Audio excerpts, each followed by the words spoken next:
কলেজের ওয়েল্ডার পাইপের স্টুডেন্ট। আমার সঙ্গে আছে পুষ্পেন্দু, রূপম, রকি এবং আমি যিশু। তো আমরা সবাই মিলে প্রজেক্টের জন্য আমরা এই প্রজেক্টটা তৈরি করেছি, যেটা তৈরি করতে আমাদের লেগেছে রড, এমএস পাইপ, প্লাইউড, লেগেছে নাট অ্যান্ড বোল্ট এবং কিছু রং।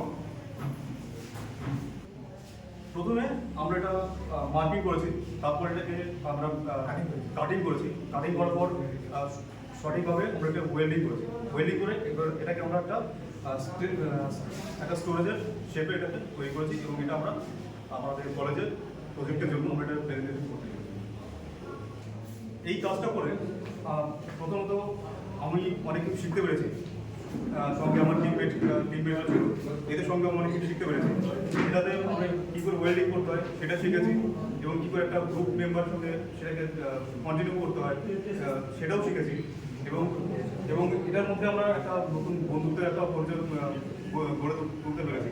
এবং এটা ইউজ করে এটার মধ্যে আমরা ভারী জিনিস না, হালকা ওয়েটের জিনিস আমরা একটু রাখতে পারবো, যেমন বই, কিছু ফুলদানি, এসব জিনিস রেখে এটাকে আমরা ব্যবহার করতে পারি। এটাতে পড়ার সময় আমরা আমাদের কলেজ কর্তৃপক্ষের পক্ষ থেকে অনেক সুবিধা হেল্প পেয়েছি, বিশেষ করে আমাদের স্যারের কাছ থেকে। এবং এটা করে আমরা অনেক কিছু শিখতে পেরেছি, যার জন্য আমরা থ্যাংক ইউ।